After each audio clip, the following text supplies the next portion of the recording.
नमस्कार, कैसे हैं आप लोग। मैं डॉक्टर आशुतोष द्विवेदी आपका स्वागत करता हूं इस चैनल पर।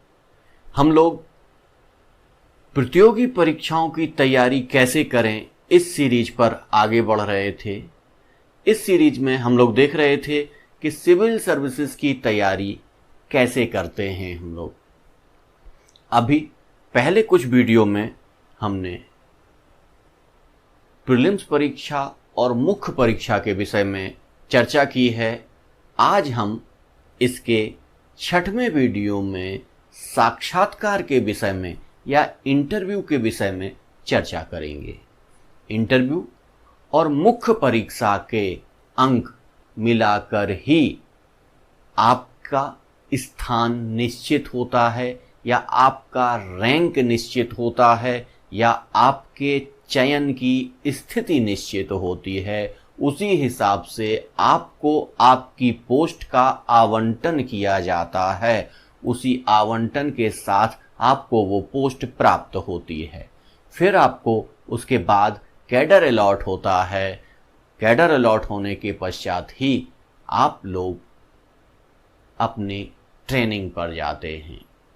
ऐसी सारी स्थितियों के होने में साक्षात्कार की बहुत महत्वपूर्ण भूमिका होती है।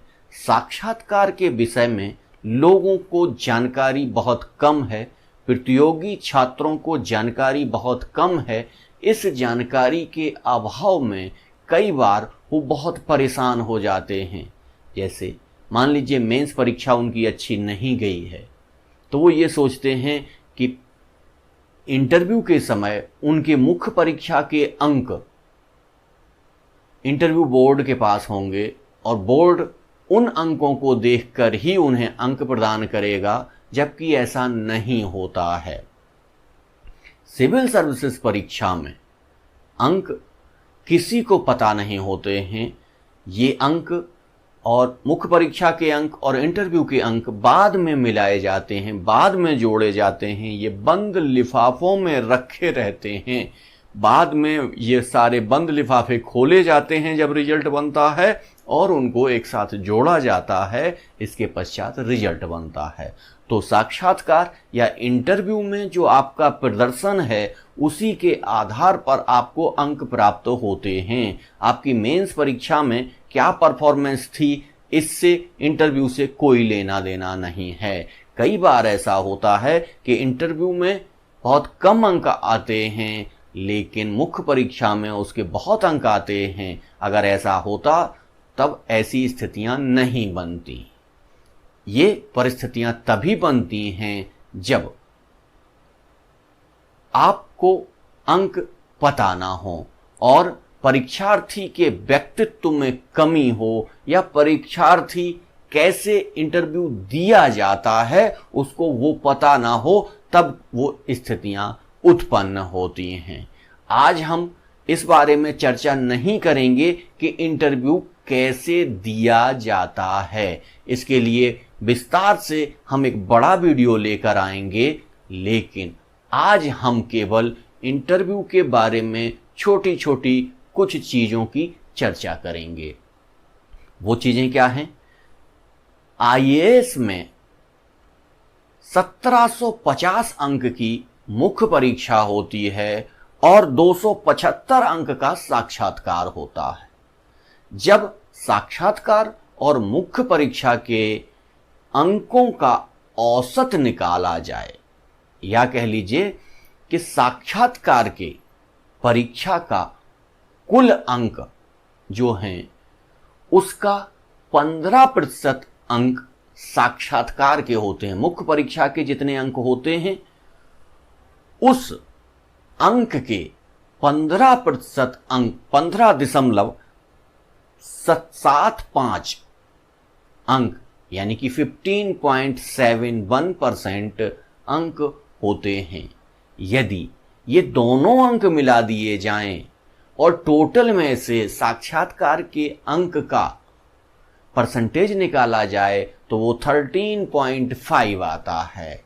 यानी टोटल अंकों में 13.5% का वेटेज साक्षात्कार का होता है और बाकी बचे हुए जो अंक हैं उनका वेटेज मुख्य परीक्षा का होता है। तो कई बार ऐसा होता है कि मुख्य परीक्षा में आपके बहुत अच्छे नंबर हैं लेकिन साक्षात्कार में आपके बहुत कम नंबर हैं। यानी कि कई बार एक सोचने की स्थिति है कि यदि आपको 0 नंबर भी साक्षात्कार में मिल जाएं, साक्षात्कार के लिए कोई न्यूनतम अंक नहीं रखे जाते हैं। बहुत सारे लोगों का मानना है कि शायद साक्षात्कार के लिए कोई न्यूनतम अंक होते हैं, लेकिन ऐसा नहीं होता है। साक्षात्कार के लिए कोई भी न्यूनतम अंक लोक सेवा आयोग के द्वारा निर्धारित नहीं किए गए हैं। उनको जितने भी अंक प्राप्त हों वो मुख्य परीक्षा के अंक में जोड़ दिए जाते हैं। उसके पश्चात आपकी मेरिट बनाई जाती है।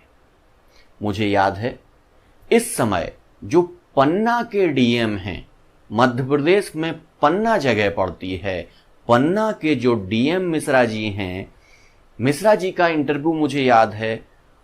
इंटरव्यू में मात्र अंडर 10 थे, वो 10 नंबर के नीचे उनके अंक थे। काफी समय पहले उनसे मुलाकात हुई थी मेरी, तो उनसे चर्चा हुई थी, उनके मित्रों से चर्चा हुई थी। तो उनको मध्य प्रदेश पीसीएस परीक्षा में अंडर 10 अंक साक्षात्कार में प्राप्त हुए थे, लेकिन मेंस परीक्षा में इतने अच्छे अंक प्राप्त उन्होंने किए थे कि उन्हें एसडीएम के पद पर नियुक्ति प्राप्त हुई थी। तो इतने कम अंक लेने के बाद, इंटरव्यू में इतने कम अंक लेने के बाद भी वो एसडीएम हो गए थे। और मैं कई जगह और भी काम करता हूं, उन जगहों पर से मुझे ज्ञात है कि इंटरव्यू के लिए कोई न्यूनतम अंक निर्धारित नहीं किए गए हैं।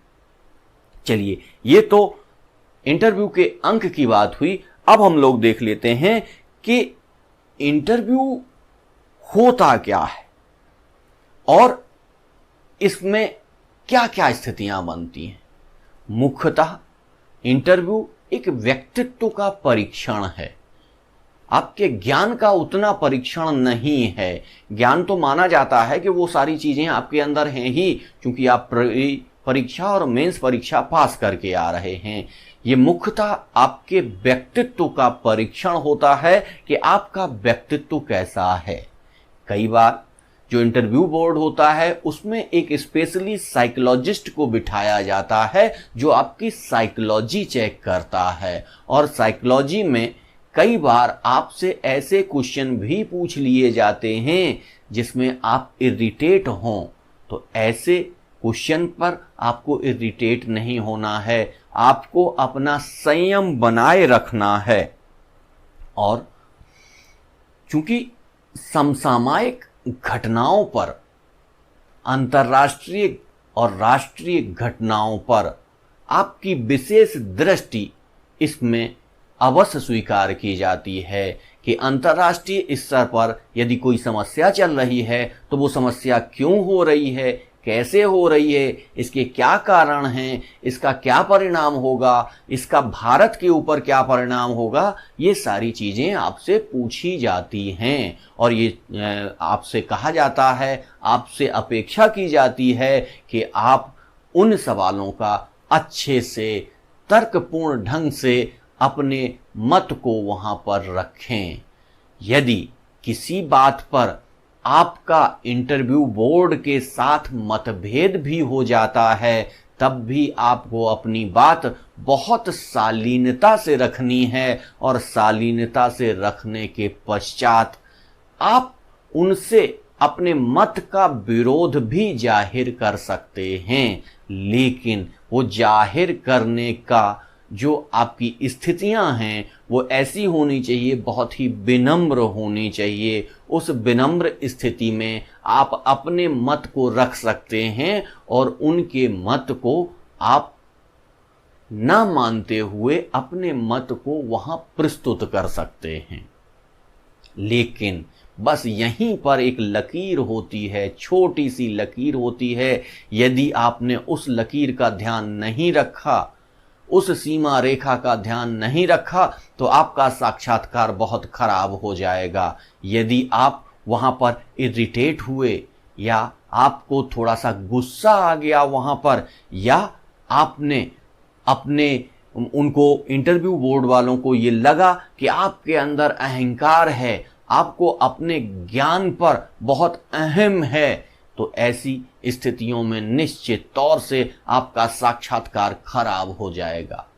सीधी सी बात है, आपको अगर किसी से कुछ लेना है तो आपको बहुत ही विनम्र बन के उसके सामने जाना पड़ता है। यदि आप विनम्र होके उसके पास नहीं जाते हैं तो निश्चित तौर से आपको नुकसान का सामना करना पड़ता है। तो इंटरव्यू के लिए ये सबसे महत्वपूर्ण चीज है। आप अपनी चीज को रखिए और अपने तर्क से अपनी चीज का पक्ष रखिए, अंतर्विरोध होने पे। और हाँ, एक चीज और, आप अपने जो तर्क रख रहे हैं, ऐसा ना हो कि आपने जब पहला सेंटेंस बोला तब कोई दूसरा तर्क था, 5वें सेंटेंस में कोई दूसरा तर्क था, 10वें सेंटेंस में कोई दूसरा तर्क था, तो ये सेंटेंस वहां बैठे लोग जोड़ लेते हैं, फिर आपसे वो क्वेश्चन कर देंगे कि आपका ये तर्क यहां पे, यानी कि आपके जो भाव हैं, आपके जो विचार हैं वो स्थिर नहीं हैं। यदि आपके विचार स्थिर नहीं हैं, आपके भाव स्थिर नहीं हैं, तब आप उस मापदंड पर खरे नहीं उतरते हैं और ऐसे स्थिति में आपका इंटरव्यू या साक्षात्कार खराब हो जाता है। तो इन स्थितियों को बहुत ध्यान रखना पड़ता है। साथ ही भाषा आपकी जो है वो बहुत ही सरल होनी चाहिए और तर्कपूर्ण होनी चाहिए। सरल के साथ साथ तर्कपूर्ण भी होनी चाहिए, और आपकी जो वैचारिक असहमति है वो वैचारिक असहमति को आप इतने प्यार से रखिए जैसे कि आप केवल अपनी बात रख रहे हैं उनके सामने और सामने वाले को उसका बुरा भी ना लगे। मैंने कई बार कई महाविद्यालय, कई विश्वविद्यालयों में ऐसा देखा है कि बच्चों को इसी तरीके से तैयार किया जाता है। वहां वाद विवाद प्रतियोगिताओं के माध्यम से, निबंध लेखन के माध्यम से, और एक छोटी सी एक 1 मिनट की होती है, पाती करके बोलते हैं उसको, उस तरीके की प्रतियोगिताएं भी होती हैं कि 1 मिनट में आपको अपनी सारी अभिव्यक्ति दे देनी है और वो आपको राउंड मिलता है, अचानक आपको टॉपिक दिया गया और आपको टॉपिक पे बोलते चले जाना है। तो इस तरीके से अपने छात्रों के व्यक्तित्व के विकास में ये महाविद्यालय और विश्वविद्यालय के कार्यक्रम भी बहुत सहायक होते हैं। इसमें सबसे ज्यादा जो सहायक होते हैं वो होते हैं विश्वविद्यालय के हॉस्टल। खैर, मैंने बहुत ज्यादा हॉस्टल नहीं देखे हैं, लेकिन मैंने इलाहाबाद विश्वविद्यालय के हॉस्टल देखे हैं, इलाहाबाद विश्वविद्यालय के छात्रावास देखे हैं। उन छात्रावासों में निश्चित तौर से एक सीनियर जूनियर अपने तरीके से बैठ के, अपने तरीके से लोगों को समझा के, एटिकेट सिखा के, नया बच्चा आता है तो उसे सारे एटिकेट सिखाए जाते हैं कि सीनियर से कैसे बात करना है, सीनियर से कैसे। तो ये जो सीनियरिटी और जूनियरिटी की एक परंपरा चलती है, ये परंपरा वो विनम्रता को जन्म देती है। जो जूनियर जैसे ही हॉस्टल में आता है वो विनम्रता सीखता है वहां, और उस विनम्रता के साथ अपने पक्ष को रखना भी सीखता है। हाँ, केवल कभी कभी मैंने देखा है कि कभी कभी ऐसी स्थितियां आ जाती हैं जब आपकी भाषा पर पकड़ कम होती है और आपको उपयुक्त शब्द नहीं मिलता है अपनी अभिव्यक्ति करने के लिए। तब आप क्या करते हैं?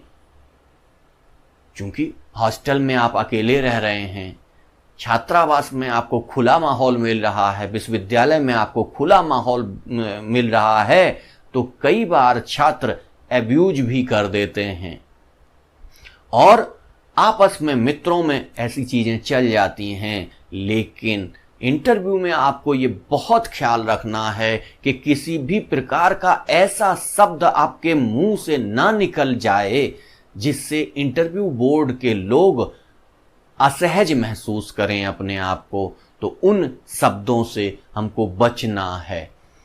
अगर आप उन शब्दों का प्रयोग कर गए, एक भी शब्द ऐसा प्रयोग हो गया जो आप दैनिक चलन की भाषा में बोलते हैं, या कह लीजिए महाविद्यालय विश्वविद्यालयों में इंट्रोडक्शन के दौरान वो चीजें जो आपको सिखा दी जाती हैं वो बाद में आपको प्रशासनिक अधिकारी बनने के बाद तो आप प्रयोग कर दें तो कोई बात नहीं, लेकिन वो आपको प्रयोग नहीं करनी है। और हाँ, वो आपको प्रशासनिक अधिकारी के तौर पर भी नहीं करनी है, क्योंकि प्रशासनिक अधिकारी आप बन जाते हैं तब तो आपको बिल्कुल ही नहीं करनी है।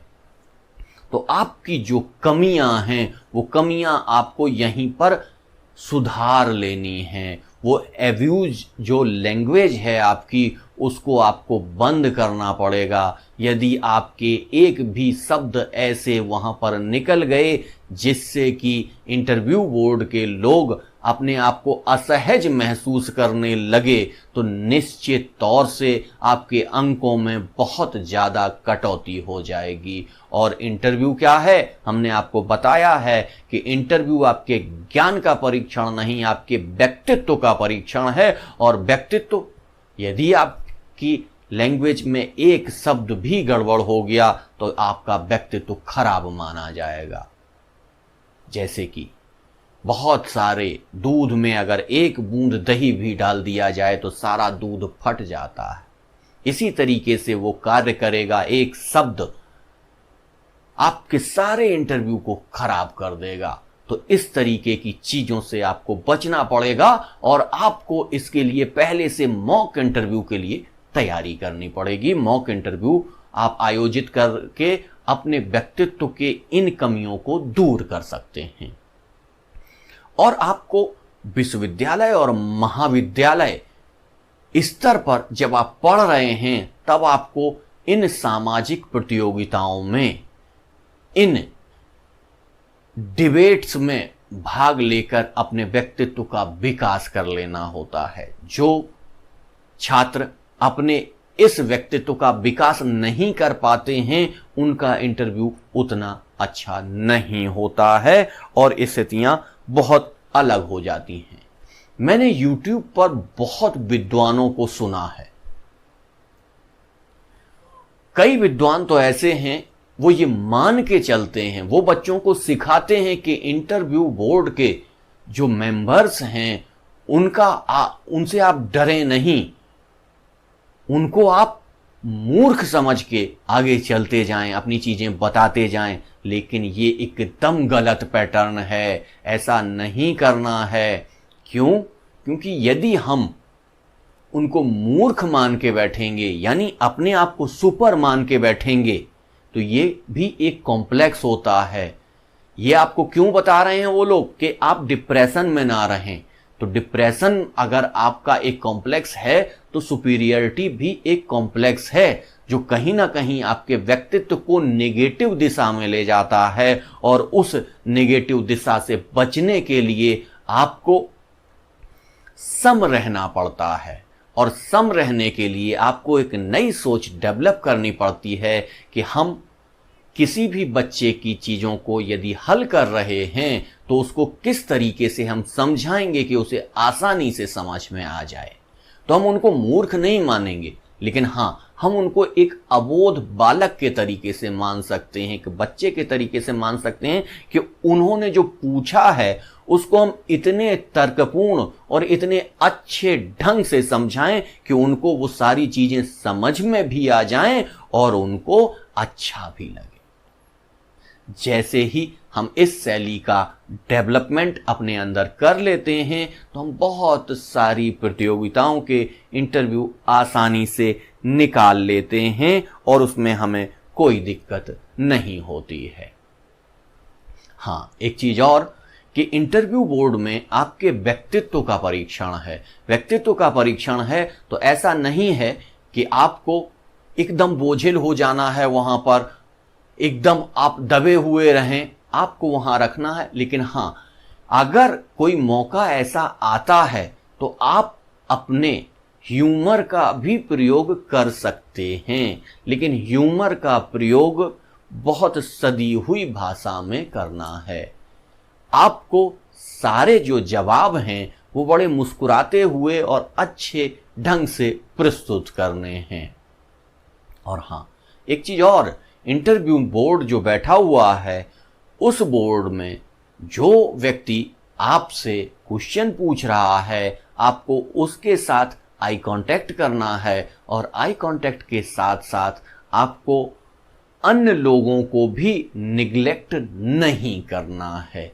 कहीं ना कहीं उनसे तो आई कांटेक्ट में आप रहेंगे ही, लेकिन अन्य लोगों पे भी आप हल्का सा निगाह रखेंगे। यदि किसी विषय पर इंटरव्यू बोर्ड के लोगों में आपस में चर्चा होने लगती है, आपस में विवाद होने लगता है, तब आपको उस विवाद में नहीं कूदना है, आपको शांति से बैठ जाना है। आप तब तक शांत रहेंगे जब तक उनका विवाद चलता रहता है। क्यों? आपको लग रहा है कि वो विवाद हो रहा है, आपके चक्कर में विवाद हो रहा है, लेकिन ऐसा नहीं है। वो केवल आपको इरिटेट करने के लिए, आपके मानसिक स्तर को चेक करने के लिए कि आप इरिटेट होते हैं या नहीं होते हैं, एक वातावरण क्रिएट कर देते हैं, एक नई स्थिति पैदा कर देते हैं जिसमें आप कुछ ना कुछ बोलें। तो उन स्थितियों से आपको बचना चाहिए। जब आपसे क्वेश्चन पूछा जाए तब बड़े प्यार से अपना तर्क रखिए, ना किसी का तर्क। आपको अगर किसी का तर्क से आपकी सहमति नहीं है तो अपनी असहमति भी इतने प्यार से रखिए कि सामने वाले को बुरा ना लगे। यही है मुख्य रूप से इंटरव्यू, यही है मुख्य रूप से साक्षात्कार। इन सारी चीजों का ध्यान रखते हुए यदि आप कार्य करते हैं तो साक्षात्कार में निश्चित तौर से आपको बहुत अच्छे अंक प्राप्त होंगे और आप अपने ध्येय को प्राप्त कर सकेंगे। इंटरव्यू जब होगा, इसके बारे में, इंटरव्यू एक बहुत बड़ी विधा है। इस पर मैं एक नहीं कई और वीडियो लेकर आऊंगा और उन सारे वीडियो के साथ आपके सारे जवाब, सारे सवालों के जवाब दूंगा। आपकी सारी जो कंफ्यूजन्स हैं उनको दूर करूंगा, आपकी सारी स्थितियां का निवारण करूंगा। और यदि कुछ ऐसी स्थितियां बन जाती हैं तो उनको मैं कमेंट सेक्शन में भी उनके जवाब आपको देता रहूंगा। हाँ, चूंकि वीडियो बड़ा हो रहा है इसलिए इस वीडियो को ज़्यादा ना ले जाते हुए इसको आज यहीं तक रखते हैं। इसका विस्तार हम बीच बीच में करते रहेंगे। अभी प्रारंभिक स्तर है तो उसी स्तर तक लेकर आपको जा रहे हैं। हाँ, जिन मित्रों ने हमारे चैनल को सब्सक्राइब नहीं किया है तो प्लीज़ चैनल को सब्सक्राइब कर लीजिए। वीडियो अगर अच्छा लगा है तो लाइक करिए, और यदि आपको लगता है कि इसे और लोगों तक भी पहुंचना चाहिए तो अधिक से अधिक इसको शेयर करिए। कल एक नए टॉपिक के साथ मैं पुनः उपस्थित होऊंगा। ये जो श्रृंखला चल रही है प्रतियोगी परीक्षाओं के लिए रणनीति कैसे बनाएं, इसको अभी जारी रखेंगे और इसमें बहुत सारे वीडियो बनाएंगे। बहुत सारे विद्वान ऐसे हैं जो सीधे अपने सब्जेक्ट पर आ जाते हैं और सब्जेक्ट के बारे में ही पढ़ा के ख़त्म कर देते हैं, जबकि हमारा मानना है कि सब्जेक्ट से ज़्यादा, नॉलेज से ज़्यादा रणनीति पर ध्यान देना चाहिए। जिसकी रणनीति पास हो जाती है वो छात्र भी पास हो जाता है। इसलिए पहले हम रणनीति के संबंध में विस्तार से चर्चा करेंगे, इसके पश्चात सब्जेक्ट प्रारंभ करेंगे। आज का टॉपिक यहीं तक। धन्यवाद।